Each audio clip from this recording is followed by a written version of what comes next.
hermanas, hermanos, queridos poetas sociales. Así me gusta llamarlos, poetas sociales. Porque ustedes son poetas sociales porque tienen la capacidad y el coraje de crear esperanza allí donde solo aparece descarte y exclusión. Poesía quiere decir creatividad. Y ustedes crean esperanza. Con sus manos saben forjar la dignidad de cada uno, la de sus familias y la de la sociedad, toda con tierra, techo y trabajo. Cuidado, comunidad. Gracias porque la entrega de ustedes es palabra con autoridad, capaz de desmentir las postergaciones silenciosas y tantas veces educadas a las que fueron sometidos, o a las que son sometidos tantos hermanos nuestros. Pero al pensar en ustedes, creo que principalmente su dedicación es un anuncio de esperanza. O sea, verlos a ustedes me recuerda que no estamos condenados a repetir ni a construir un futuro basado en la exclusión y la desigualdad, el descarte o la indiferencia, donde la cultura del privilegio sea un poder invisible e insuprimible y la explotación y el abuso sea como un método habitual de sobrevivencia. No, eso ustedes lo saben anunciar muy bien. Gracias. Gracias por el vídeo que recién compartimos. He leído las reflexiones del encuentro, el testimonio de lo que vivieron en estos tiempos de tribulación y angustia, la síntesis de sus propuestas y sus anhelos. Gracias. Gracias por hacerme parte del proceso histórico que están transitando. Y gracias por compartir conmigo este diálogo fraterno que busca ver lo grande en lo pequeño y lo pequeño en lo grande. Un diálogo que nace en las periferias, un diálogo que llega a Roma y en el que todos podemos sentirnos invitados e interpelados para encontrarnos y ayudar mutuamente. Necesitamos dialogar. ¿Y cuánto? Ustedes sintieron que la situación actual ameritaba un nuevo encuentro. Sentí lo mismo, aunque nunca perdimos el contacto. Y ya pasaron 6 años, creo, del último encuentro, encuentro general, ¿no?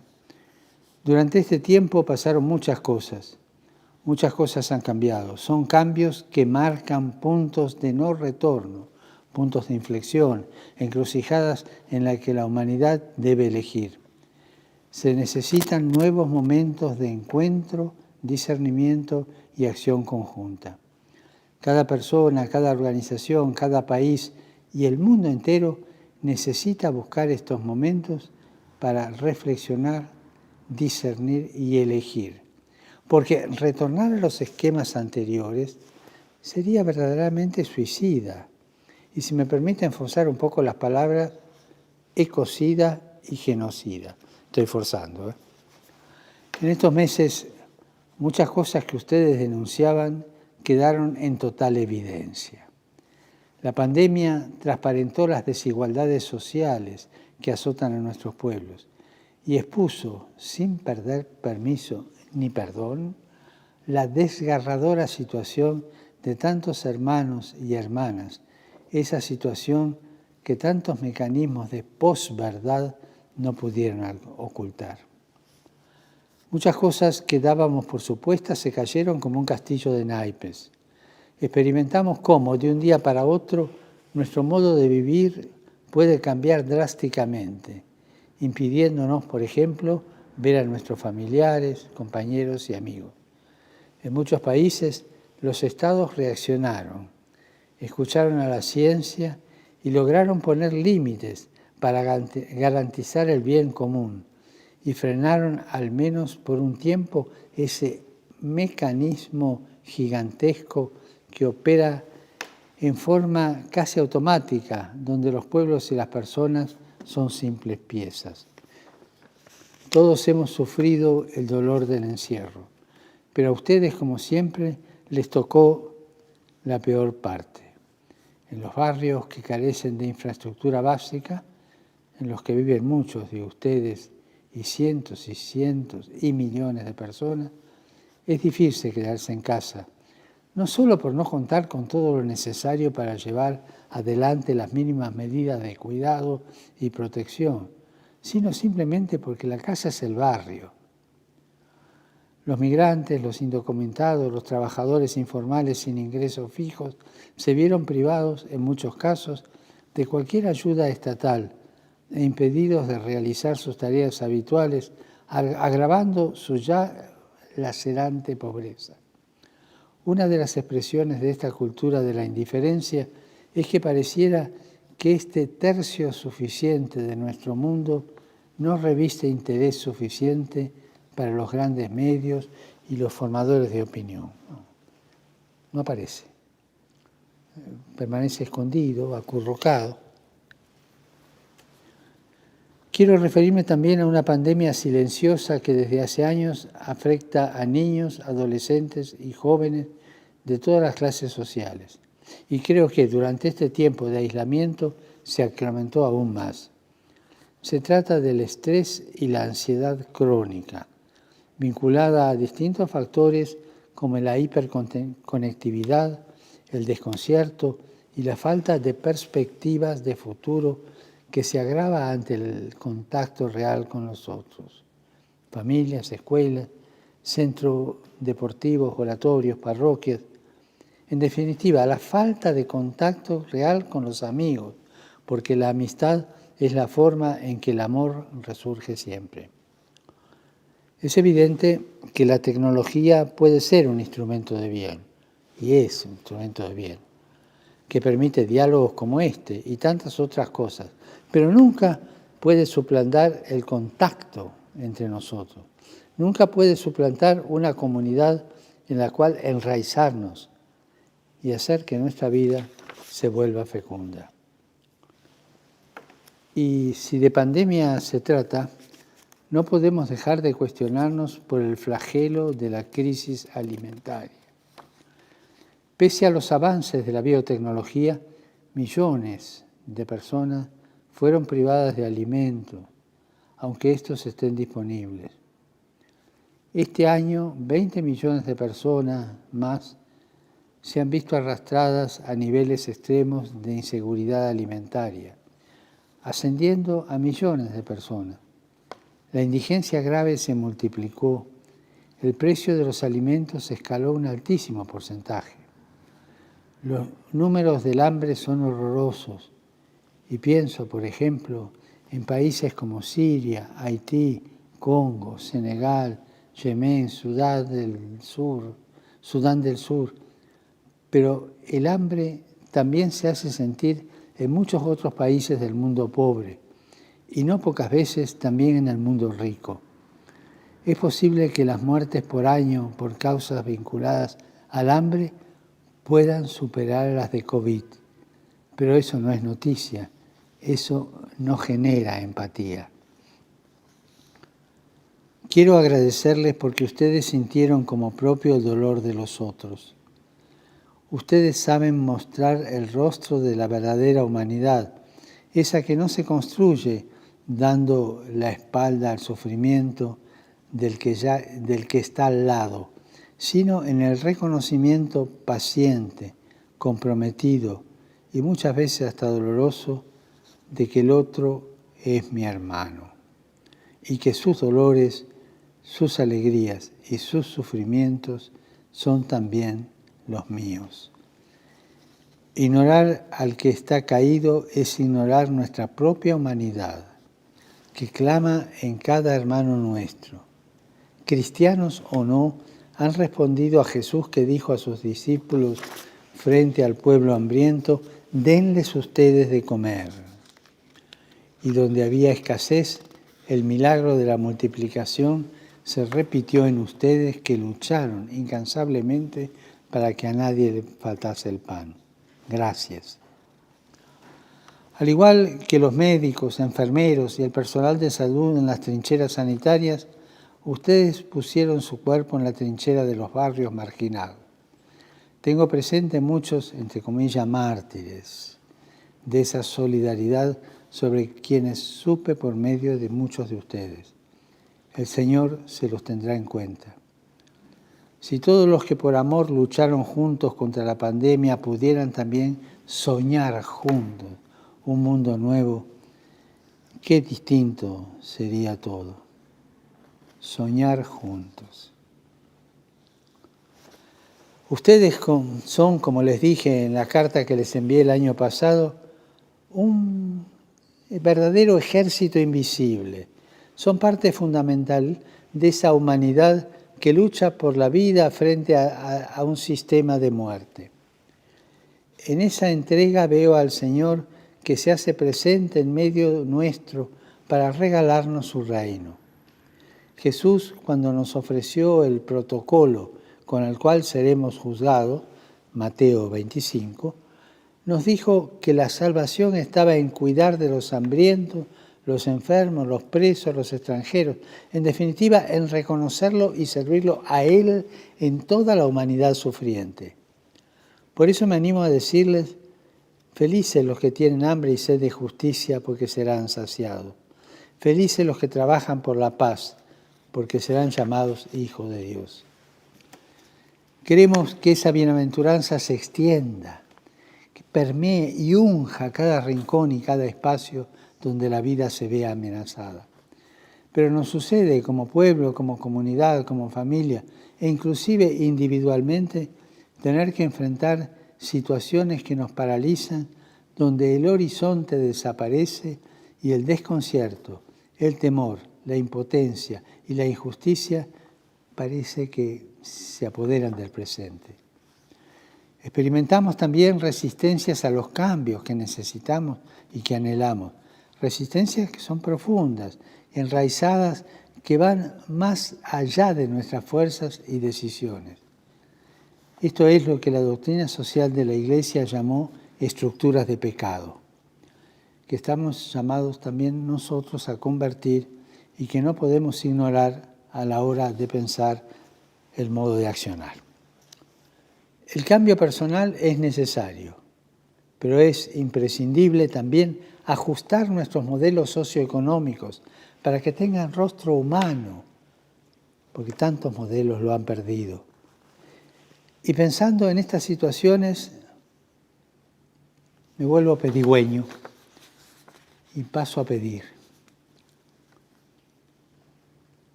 A pedir a todos. Y a todos quiero pedirles en nombre de Dios, a los grandes laboratorios que liberen las patentes, tengan un gesto de humanidad y permitan que cada país, cada pueblo, cada ser humano tenga acceso a las vacunas. Hay países donde solo el 3-4% de los habitantes fueron vacunados.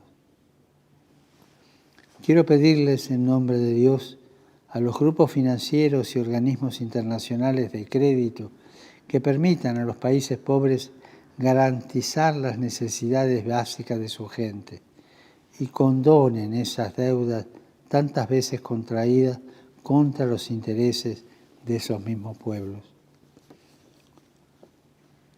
Quiero pedirles en nombre de Dios a las grandes corporaciones extractivas mineras, petroleras, forestales, inmobiliarias, agronegocios, que dejen de destruir los bosques, humedales y montañas, dejen de contaminar los ríos y los mares, dejen de intoxicar los pueblos y los alimentos.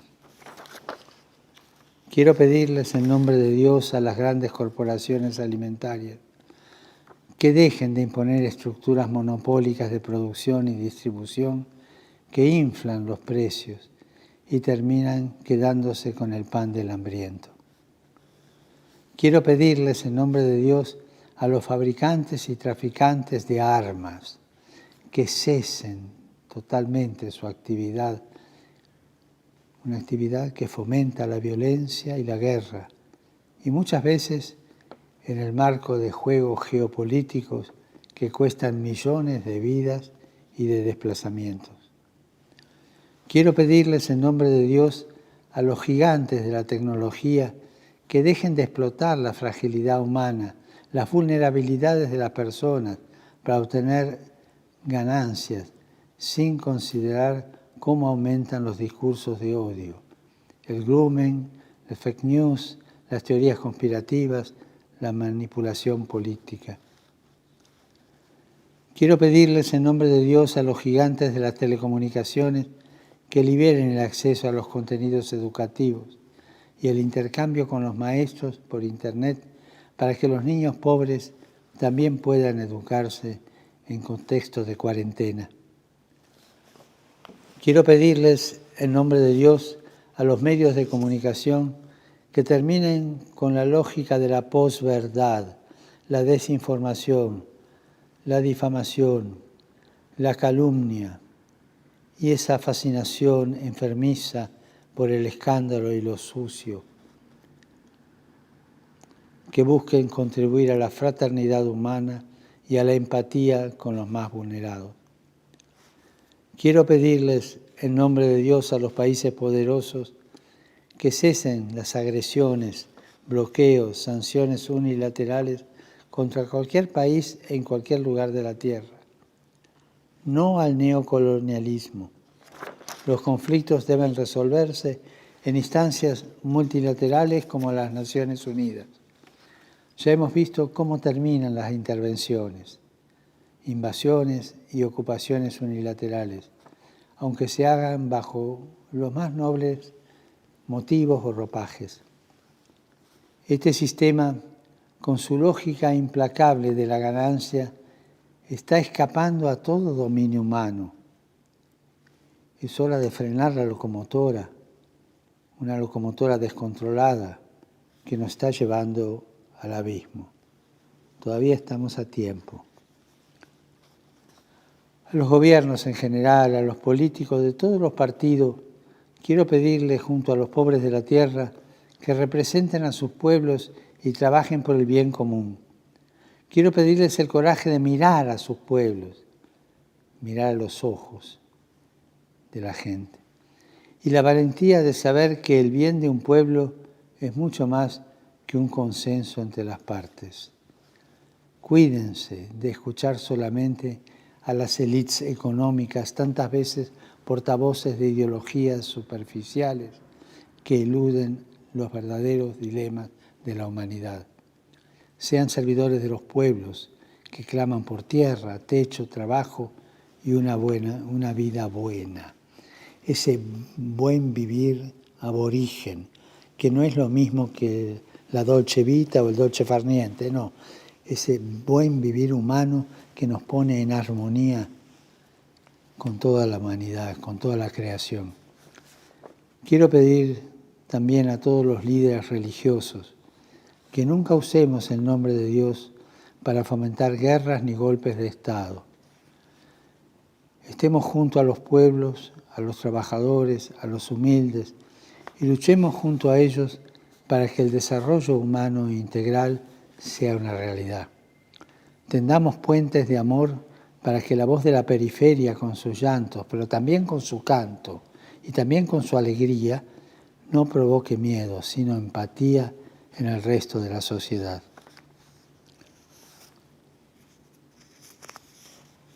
Y así soy pedigüeño. Es necesario que juntos enfrentemos los discursos populistas de intolerancia, xenofobia, aporofobia, que es el odio a los pobres, como todos aquellos que nos lleve a la indiferencia, la meritocracia y el individualismo. Estas narrativas solo sirvieron para dividir nuestros pueblos y minar y neutralizar nuestra capacidad poética, la capacidad de soñar juntos. Hermanas y hermanos, soñemos juntos. Y así, como pido esto con ustedes, junto a ustedes, quiero también transmitirles algunas reflexiones sobre el futuro que debemos construir y soñar ese futuro. Dije reflexiones, pero tal vez cabría decir sueños, porque en este momento no alcanza el cerebro y las manos. Necesitamos también el corazón y la imaginación. Necesitamos soñar para no volver atrás. Necesitamos utilizar esa facultad tan excelsa del ser humano que es la imaginación. Ese lugar donde la inteligencia, la intuición, la experiencia, la memoria histórica se encuentran para crear, componer, aventurar y arriesgar. Soñemos juntos porque fueron precisamente los sueños de libertad e igualdad, de justicia y dignidad, los sueños de fraternidad, los que mejoraron el mundo. Y estoy convencido de que en esos sueños se va colando el sueño de Dios para todos nosotros que somos sus hijos. Soñemos juntos, sueñen entre ustedes, sueñen con otros. Sepan que están llamados a participar en los grandes procesos de cambio, como les dije en Bolivia. El futuro de la humanidad está en gran medida en sus manos, en su capacidad de organizarse, en su capacidad de promover alternativas creativas. Está en sus manos. Pero esas son cosas inalcanzables, dirá alguno. Sí, pero tienen la capacidad de ponernos en movimiento, de ponernos en camino. Y ahí reside precisamente toda la fuerza de ustedes, todo el valor de ustedes, porque son capaces de ir más allá de miopes autojustificaciones y convencionalismos humanos, que lo único que logran es seguir justificando las cosas como están. Sueñen juntos. No caigan en esa resignación dura, ¿no? y perdedora, ¿no? Que el tango lo expresa también. Dale que va, que todo es igual, que allá en el horno se vamos a encontrar. No caigan en eso, por favor. Los sueños son siempre peligrosos para aquellos que defienden el statu quo, porque cuestionan la parálisis que el egoísmo del fuerte o el conformismo del débil quieren imponer. Y aquí hay como un pacto no hecho, pero es inconsciente, ¿no? El egoísmo del fuerte con el conformismo del débil. Esto no puede funcionar así. Los sueños desbordan los límites estrechos que se nos imponen y nos proponen nuevos mundos posibles.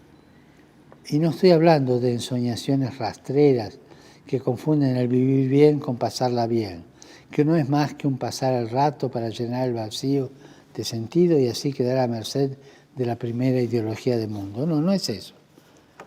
Sino soñar para ese buen vivir en armonía con toda la humanidad y con la creación. Pero ¿cuál es uno de los peligros más grandes que enfrentamos hoy? A lo largo de mi vida, no tengo 15 años, o sea, cierta experiencia tengo, pude darme cuenta de que de una crisis nunca se sale igual. De esta crisis de la pandemia no vamos a salir igual. O salimos mejor o se sale peor. Iguales antes no. Pero nunca saldremos igual. Y hoy día tenemos que enfrentar juntos, siempre juntos, esta cuestión. ¿Cómo saldremos de esta crisis? ¿Mejores o peores? Queremos salir ciertamente mejores, pero para eso debemos romper las ataduras de lo fácil y la aceptación dócil de que no hay otra alternativa, de que este es el único sistema posible, esa resignación que nos anula, de que solo podemos refugiarnos en el sálvese quien pueda. Y para eso hace falta soñar. Me preocupa que mientras estamos todavía paralizados, ya hay proyectos en marcha para rearmar la misma estructura socioeconómica que teníamos antes, porque es más fácil. Elijamos el camino difícil, salgamos mejor. En Fratelli Tutti utilicé la parábola del buen samaritano como la representación más clara de esta opción comprometida en el Evangelio. Me decía un amigo que la figura del buen samaritano está asociada por cierta industria cultural a un personaje medio tonto. es la distorsión que provoca el hedonismo depresivo, con el que se pretende neutralizar la fuerza transformadora de los pueblos, y en especial de la juventud. ¿Saben lo que me viene a la mente a mí ahora, junto a los movimientos populares, cuando pienso en el buen samaritano? ¿Saben lo que me viene a la mente? Las protestas por la muerte de George Floyd. Está claro que este tipo de reacciones contra la injusticia social, racial o machista pueden ser manipuladas o instrumentadas para maquinaciones políticas y cosas por el estilo. Pero lo esencial es que ahí, en esa manifestación contra esa muerte, estaba el samaritano colectivo, que no era ningún bobeta. Ese movimiento no pasó de largo cuando vio la herida de la dignidad humana golpeada por semejante abuso de poder. Los movimientos populares son, además de poetas sociales, samaritanos colectivos. En estos procesos hay tantos jóvenes que siento esperanza, pero hay muchos otros jóvenes tan tristes que tal vez para sentir algo en este mundo necesitan recurrir a las consolaciones baratas que ofrece el sistema consumista y narcotizante. Y otros, es triste, pero otros optan por salir del sistema. Las estadísticas de suicidios juveniles no se publican en su total realidad. Lo que ustedes realizan es muy importante, pero también es importante que logren contagiar a las generaciones presentes y futuras lo mismo que a ustedes les hace arder el corazón. Tienen en esto un doble trabajo y responsabilidad. Seguir atentos como el buen samaritano a todos aquellos que están golpeados por el camino, pero a su vez buscar que muchos más se sumen en este sentir. Los pobres y oprimidos de la tierra se lo merecen. Nuestra casa común nos lo reclama. Quiero ofrecer algunas pistas. La doctrina social de la Iglesia no tiene todas las respuestas, pero sí algunos principios que pueden ayudar a este camino a concretizar la respuesta y ayudar tanto a los cristianos como a los no cristianos.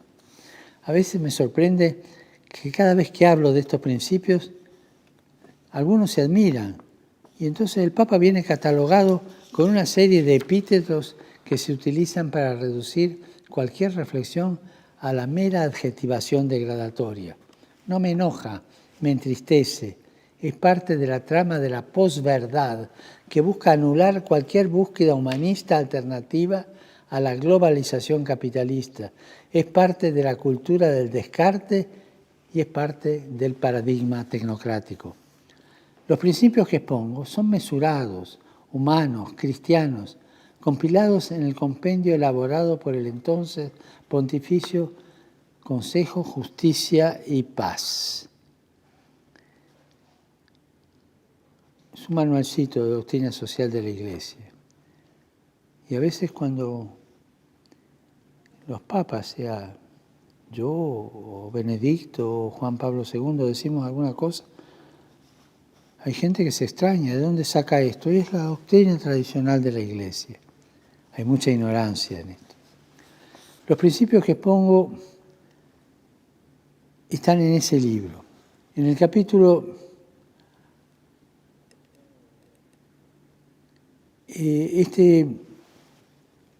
quiero aclarar una cosa. Están compilados en este compendio, ¿no? Y este compendio fue encargado por San Juan Pablo II. Les recomiendo a ustedes, a todos los líderes sociales, sindicales, religiosos, políticos y empresarios, lo lean. En el capítulo 4 de este documento encontramos principios como la opción preferencial por los pobres, el destino universal de los bienes, la solidaridad, la subsidiariedad, la participación, el bien común, que son mediaciones concretas para plasmar a nivel social y cultural la buena noticia del Evangelio. Y me entristece cuando algunos hermanos de la Iglesia se incomodan si recordamos estas orientaciones que pertenecen a toda la tradición de la Iglesia. Pero el Papa no puede dejar de recordar esta doctrina, aunque muchas veces le moleste a la gente, porque lo que está en juego no es el Papa, sino el Evangelio. Y en este contexto quisiera rescatar brevemente algunos principios con los que contamos para llevar adelante nuestra misión. Mencionaré 2 o 3 nomás. Uno es el principio de solidaridad. La solidaridad no solo como virtud moral, sino como principio social, principio que busca enfrentar los sistemas injustos con el objetivo de construir una cultura de la solidaridad que exprese, literalmente dice el compendio, una determinación firme y perseverante de empeñarse por el bien común. Otro principio es estimular y promover la participación y la subsidiariedad entre movimientos y entre los pueblos, capaz de limitar cualquier esquema autoritario, cualquier colectivismo forzado o cualquier esquema estadocéntrico. El bien común no puede utilizarse como excusa para aplastar la iniciativa privada, la identidad local o los proyectos comunitarios.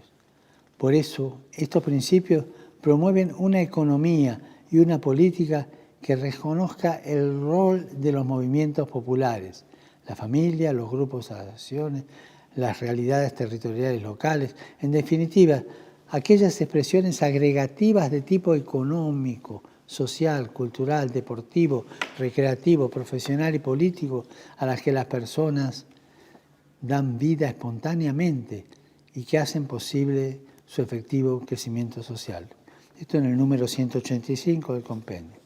Como ven, queridos hermanos, queridas hermanas, son principios equilibrados y bien establecidos en la doctrina social de la Iglesia. Con estos 2 principios creo que podemos dar el próximo paso del sueño a la acción, porque es tiempo de actuar.